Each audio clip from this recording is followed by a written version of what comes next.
মসজিদে গোয়েন্দা পাঠিয়ে দিয়ে ইমামদেরকে জিজ্ঞাসা করতেছে, নামাজ শেষ, সবাই চলে যায়, উনি বসে থাকে।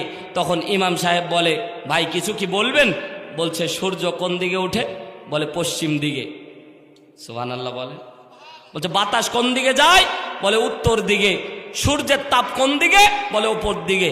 তখন ইহুদি বুঝতে পেরেছে এটা আমার বন্ধু, সাথে ঘরে বলে, ভাই আপনি ভিতরে আসেন। তার যত কৌশল, মুসলমানদেরকে মারার জন্য, ওই গ্রামটাকে ধ্বংস করার জন্য যত কৌশল আছে, সব কৌশল যখন বলে দিয়েছে, সাথে সাথে ছুরিটা বের করে ওই ইমামের গলা কেটে দেওয়া হয়েছে। এমনি এমনি মারা হয়নি, কারণ ওই ইমাম যখন মসজিদের মেম্বারে দাঁড়িয়ে খুতবা দিবে, দ্বীন আন্দোলনের বিপক্ষে অবস্থান নেবে, কিছু না হলেও কিছু মুসল্লির মন বিগড়ে যাবে। কথা বলেন না কেন? আজকে সমাজের মধ্যে তাই হচ্ছে। এজন্য তো দিন কায়েমের আন্দোলনের জন্য শাহাদাতের রক্তও ঝরে, আর মুনাফিকের মতো কিছু সংখ্যক মানুষ ফিলফিল করে হাসে। কথা জোরে বলেন, ঠিক না বেঠিক?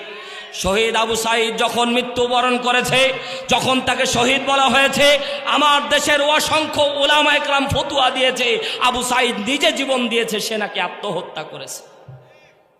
চিন্তা করেন, ফতুয়া দেওয়ার আর জায়গা পায় না, ফতুয়া দেয় আবু সাঈদ শহীদ হয় নাই। বলতে চাই, শহীদ কি জিনিস তোমরা তা বোঝো নাই।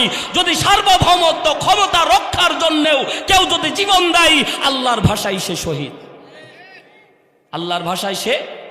তো বাংলাদেশ একটা দুর্নীতি মুক্ত রাষ্ট্র, এটা সবাই চাই কি চাই না? যদি নিজের জীবনের প্রয়োজন হয়, আমরাও দিতে রাজি আছি না নাই? জোরে বলেন, রাজি আছি না নাই?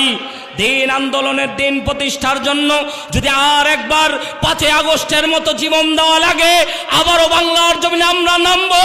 আগামীর দিন কোরআনের দিন, আগামীর বিজয় কোরআনের বিজয়। কোন বাতিল শক্তিকে আমরা ক্ষমতা দিতে চাই না।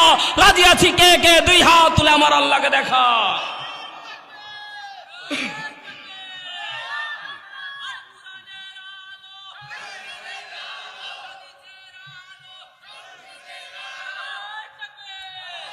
আল্লাহ কবুল করুন, জোরে বলেন আমিন।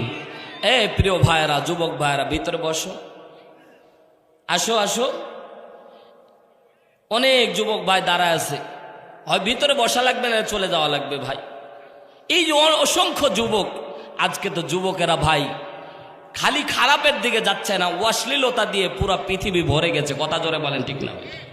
আজকে অনেক অসংখ্য যুবক ভাই, সামনে আসতেছে 14ই ফেব্রুয়ারি, কি দিবস? সুবহানাল্লাহ, কি দিবস? Valentine's day. ওরে সর্বনাশ!